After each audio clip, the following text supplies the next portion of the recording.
Hey everyone, and welcome back to Zero Escape 999, where last time we found Clover murdered in the first class cabin's bathroom. But within her hand we found a note, the very same note she had intended to share with us in the coffin ending. A note which appears to have led us to the identity of whoever has been committing murders on this ship. And so, Junpei has told everyone to head to the hospital room. As the bell strikes 5, 1 hour remains. Let us go catch a killer. We don't have a lot of time left. Let's go. Slowly, one by one, they follow Junpei out of the bedroom.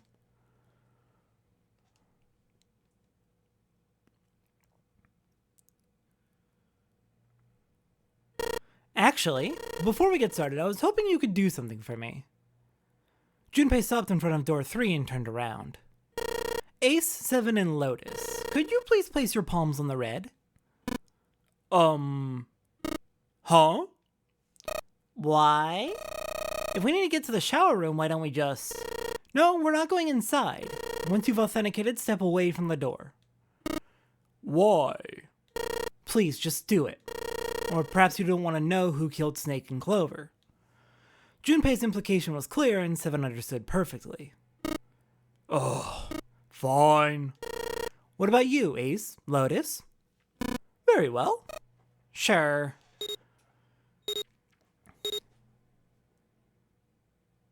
Quickly, they press their palms into the red. 7, Ace, and Lotus. 7 and Lotus is 15 is 6. Plus Ace is 7. 3 would require plus 5, I believe.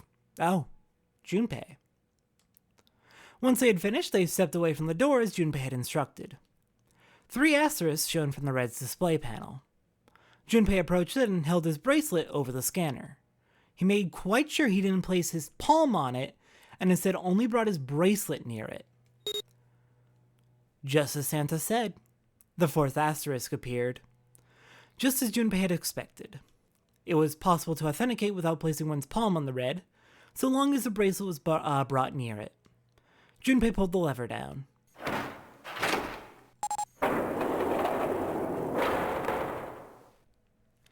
Door 3 opened like a hungry moth. 9 long seconds passed. And the door shut, unfed. Junpei walked slowly back to the others who were waiting some distance from the door, talking to one another. Santa and June had joined them as well. It looked as though they hadn't found a chance to break into the conversation yet. As Junpei approached, they turned to look at him, curiosity plain on their faces. Before long, the other 3 did as well. Clearly, they are all expecting some answers. Thanks, I appreciate your cooperation. Clearly, they'd hoped for something more forthcoming. He continued. By the way, Ace, would you mind if I asked you something? What is it? Do you know who I am? What? What kind of question? Just answer it, please. Who am I? You're Junpei. Of course, who else would you be? Unfortunately, that's the wrong answer. Actually, I'm Santa. What? Ace's voice was full of surprise, but it was also tinged with confusion and fear. Everyone else looked nearly as surprised. Santa looked especially shocked to discover he was actually someone else. That line kills me. Santa's like, wait, since when am I not Santa? It's so silly. If he spoke, however, the trap would be exposed. Junpei quickly continued. The clothes I'm wearing I borrowed from Junpei, and the clothes he's wearing are mine. We had a little swap. That's ridiculous. Well, impossible. So you're saying I'm not Santa? Of course you aren't. Why? What makes you so sure I'm not Santa? If you were Santa, then door 3 wouldn't have opened for us just now. 1 plus 7 plus 8 plus 3 is 19. 1 plus 9 would be 10. The digital root would be 1. But the 4 of us just opened door 3. You can't possibly be Santa. Your bracelet number isn't 3. It's 5, right? Only then, when it was too late, did Ace realize his mistake.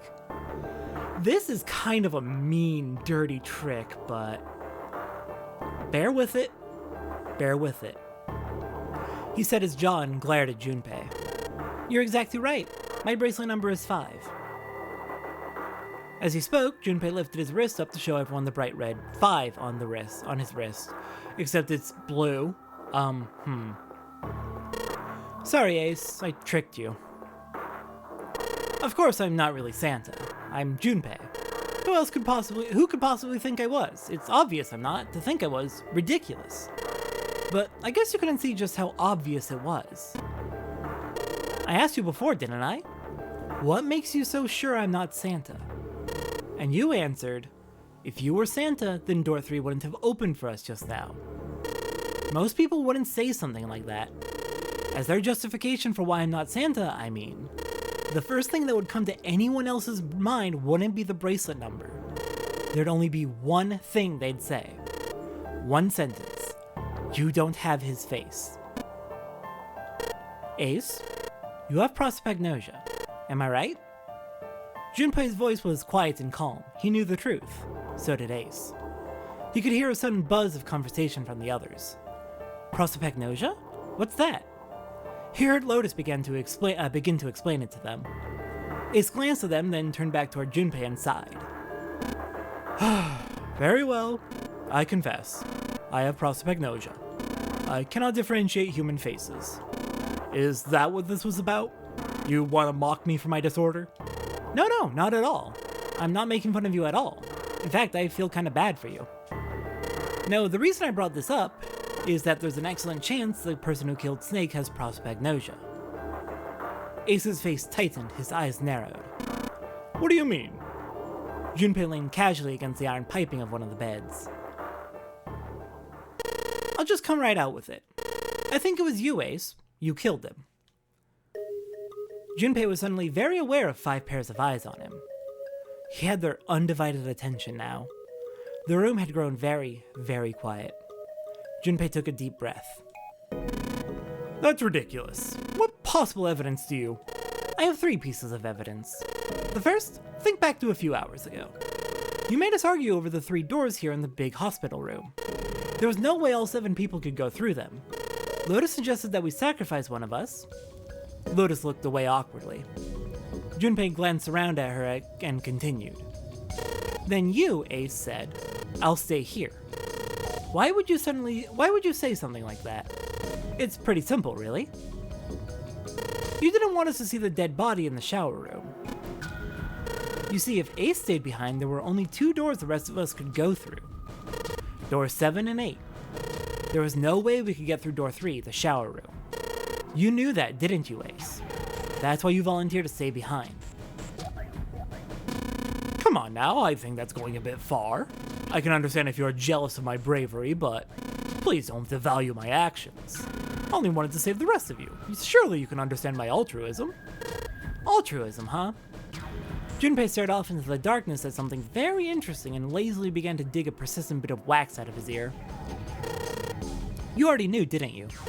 You knew that whichever doors we took, we'd end up back in the big hospital room. What on earth are you saying? Of course I didn't know that. How could I have? Really? Yes! Pleading was not something they'd heard from Ace before.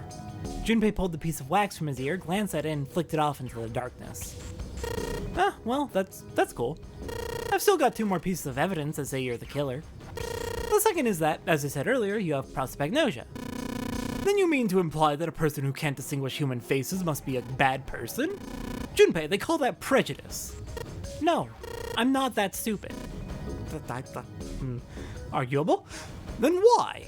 Well, before I explain, I suppose there's something I should tell you. The corpse in the shower room? It's not Snake's. What?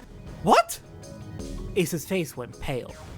The others looked confused as well. If the body wasn't Snake's... I didn't put it together right away, but there was something Clover told me. She said that Snake's left arm was prosthetic. He'd lost his real arm in an accident. But the body we saw in the shower room, let's call him Guy X. Guy X's left arm was definitely flesh and blood.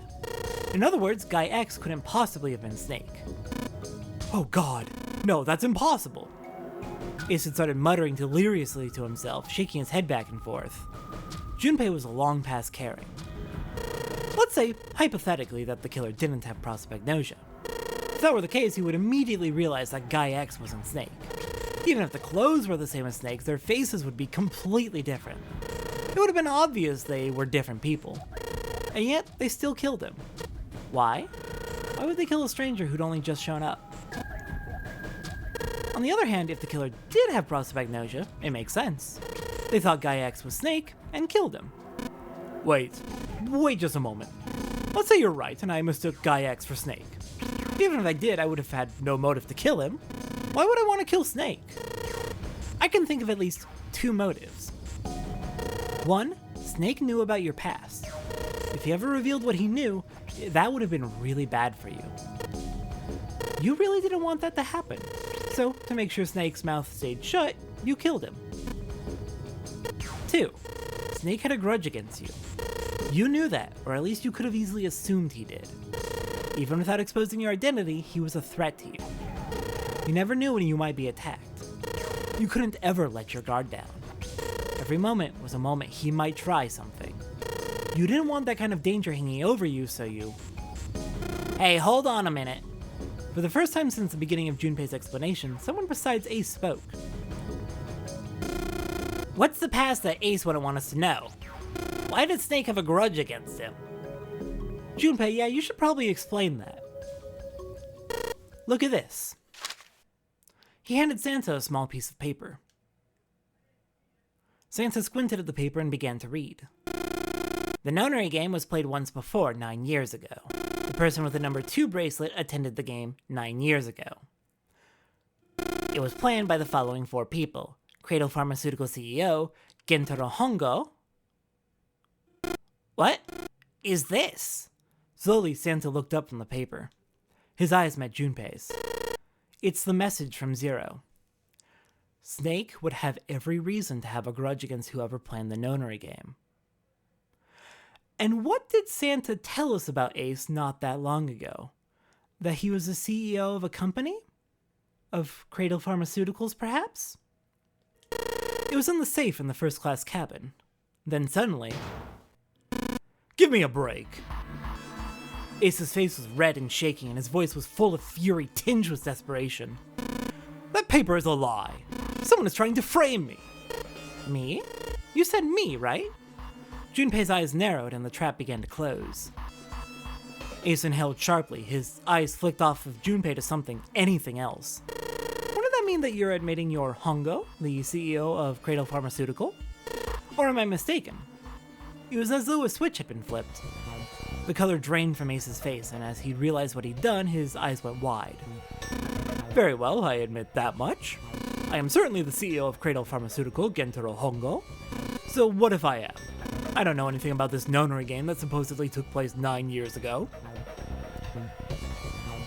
I mean, that paper that knows your name also knows that you organized it, apparently. Everything on that scrap of paper is bullshit. Someone is trying to set me up, you see. Strong argument, honestly. Very strong argument. First of all, Ace stammered as he tried desperately to work himself to a more tenable position. Junpei, you're claiming I did all this by myself. Think that over, alright? How could I have killed Snake all by myself? Not Snake. It was Guy X. I don't care who it was. You said the killer put this other man into door 3, right? Yeah, maybe. Then I couldn't possibly done that alone. I could have opened door 3 with only myself and Guy X. Nope, you could have.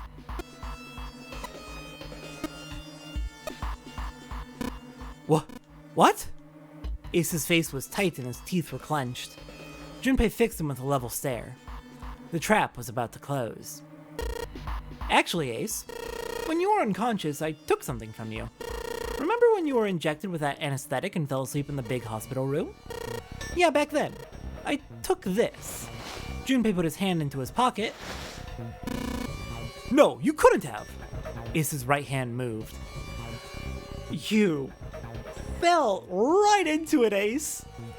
Junpei smiled. I got you, Ace. Your right hand there tells me all I needed to know. You want to tell me what you were so worried about? What's in your pocket? It's the number 9 bracelet, isn't it? 9 plus 1 plus 2. Ace, Guy X, and the 9th man's bracelet. That was all you needed to open door 3.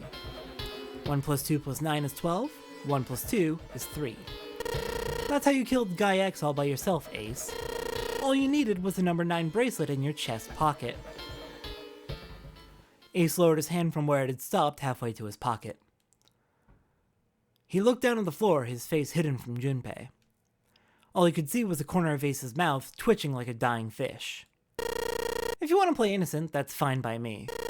Go ahead, tell me I don't have the bracelet, if that's what you want to do. But if you could take off your coat and hand it to me, I'd really appreciate it. Otherwise, we'll have to take it from you by force. Right, 7? Yeah, it'd be my pleasure.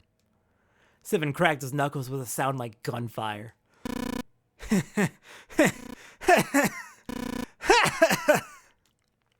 Ace roared with laughter. He threw his arm wide and hit his head back and laughed, filling the room with a sound that scarcely belonged there. Then it stopped. His arms came down and his head dropped to look straight ahead at Junpei. Oh, I don't like that face. His face was flat and cold, devoid of any emotion. Well done, Junpei. As you so correctly deduced, I have the number 9 bracelet. I retrieved it while we were searching for the missing hardware for the red. I left the room I was supposed to search and headed to the first-class cabin on B deck. His voice showed no emotion, no sense of remorse or interest. It was almost bored, as though he were reciting an especially dull corporate letter. My purpose was to obtain the number 9 bracelet. 9 is a potent ally in the nonary game. Adding 9 to any set of numbers won't alter the digital root. 1 plus 9 plus 10 is 1 plus 0 is 1. Same for all the others. As you can see, number 9 is a very useful number here. With it, one can go anywhere, with anyone. So I made for the first-class cabin to obtain it.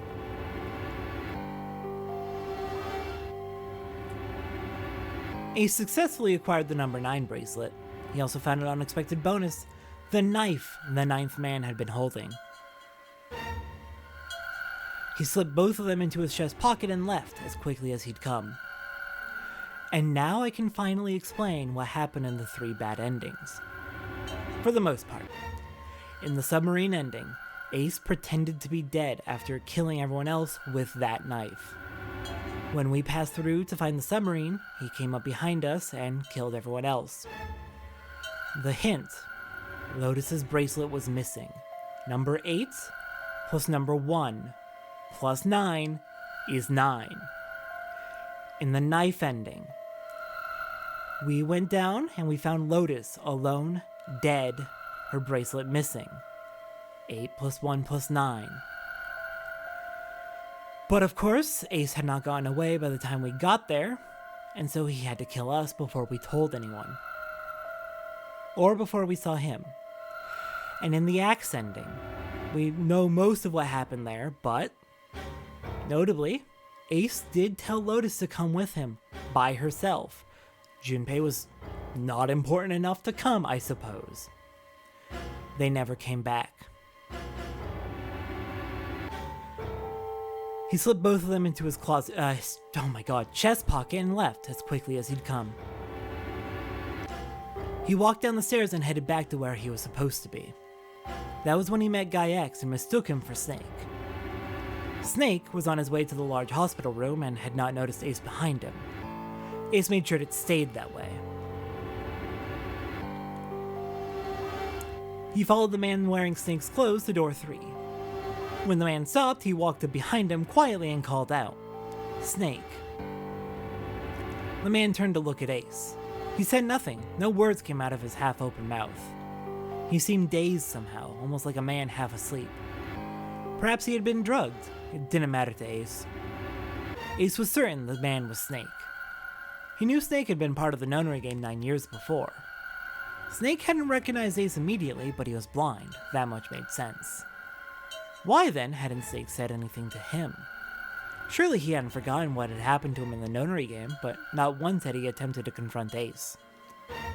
Perhaps his lack of sight had prevented him from recognizing Ace. Or perhaps Snake had conspired with Zero to deceive Ace. In either event, he was a threat, and it was better to deal with him sooner rather than later. Ace's mind was made up. He moved. He held the number 9 bracelet over the red.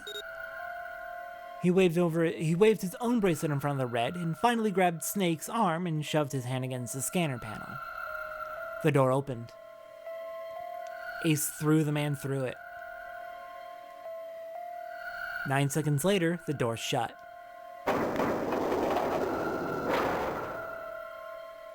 "81 seconds passed.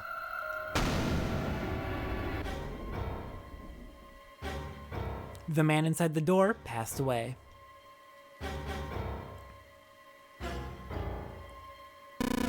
After that, I returned to my post as though nothing had happened. After conducting my own search, I returned to the large hospital room when the 1 a.m. bell rang. Ace's eyes were cold and his cheeks were hollow and pallid. When he spoke, only his lips and tongue moved. The rest of his face was eerily still. Junpei glared at Ace. He took a deep breath and thought about the next question he had to ask. He didn't want to. He knew what the answer would be. He just didn't want to hear it. Junpei swallowed, then spoke. "Ace, did you kill Clover?" "Yes." "Why? Why did you kill her?" "She was Snake's sister. It was possible he told her something dangerous. Additionally, she had gone through door 1. It seemed likely she might have found it." "It? Found what? Why don't you go through door 1 yourself?" "Perhaps it's hidden somewhere." Seven and Lotus interrupted. "Yeah, but Lotus and I went through door 1 too." "We didn't see anything suspicious." "Yes, I thought as much after I heard your report at the central stairs. I doubt the two of you could find it." "Huh?" "But perhaps Clover was different. Perhaps she had found it. I was, therefore, desperate to find her. And at last I did in the first-class cabin. I spoke very calmly." "Did you see it?" "See what?" "Don't act as if you don't understand. You were in the captain's quarters, weren't you?" "Huh? What are you talking about?" Very well. By the way, what are you doing here, Clover?" "What? Nothing." "There's blood on your shoes. It looks fresh. Did you go to take a look at the 9th man's corpse?" "I see. Your silence suggests that you noticed. You saw something, didn't you? You saw that his bracelet was gone." Clover ran. She made for the exit, but Ace stood in her way. "You aren't going anywhere." He caught her by the collar as she passed and threw her to the floor hard. She leapt back up and darted past him into the hallway. Ace followed at a run. He was faster.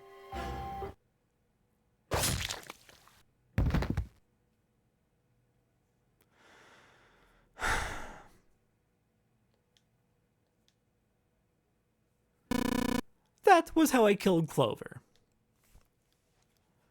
"You're a fucking monster, Ace." His face hadn't changed. If he felt guilt or remorse or anything one might feel after taking the life of another human being, it didn't show. "You son of a bitch." Seven's whole body trembled with rage and his voice rumbled with hate.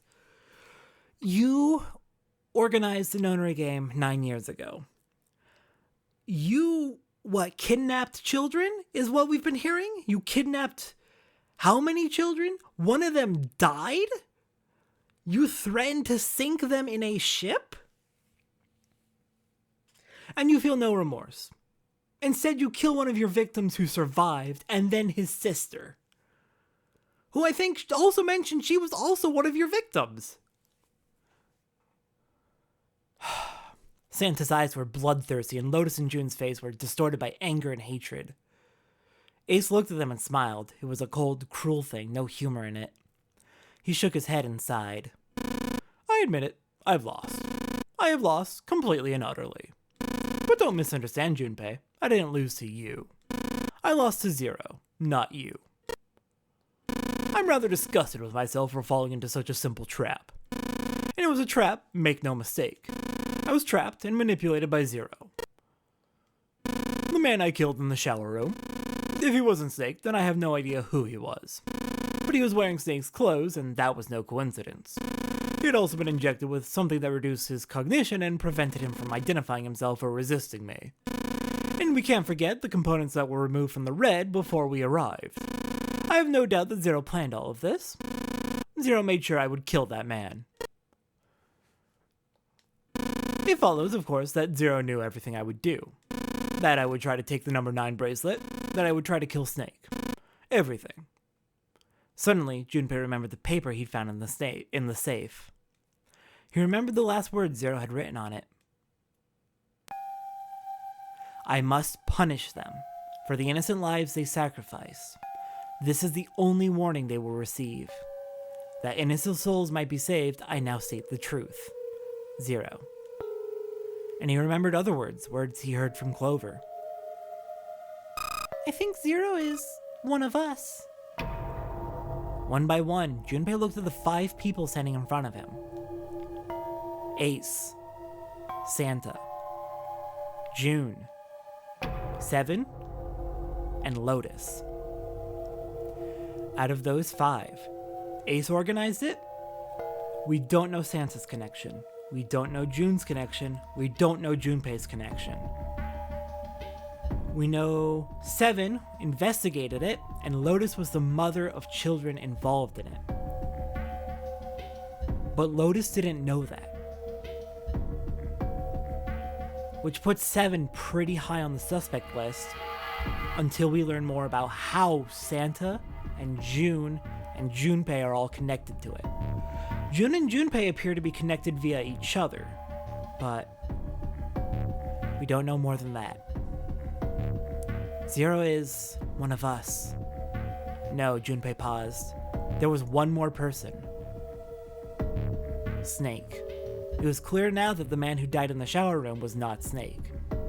That is a very good point. Snake was involved in the game. Clover was also involved in the game. Either one of them could be Zero. If Snake was Zero, it would make a good deal of sense. Hid himself away, put out someone else, perhaps one of the other organizers, so that Ace would kill them. That would be someone being punished. That meant that Snake was almost certainly still alive. Perhaps Snake was Zero. Perhaps Snake had made Guy X wear his clothes so that he would appear to be dead. Where was Snake now? Perhaps he was somewhere laughing at them.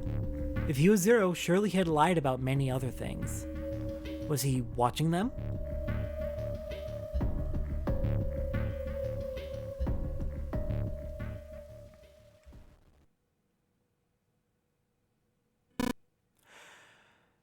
And with that, next time on Zero Escape 999, the end of this ending. I will see everyone next time for that.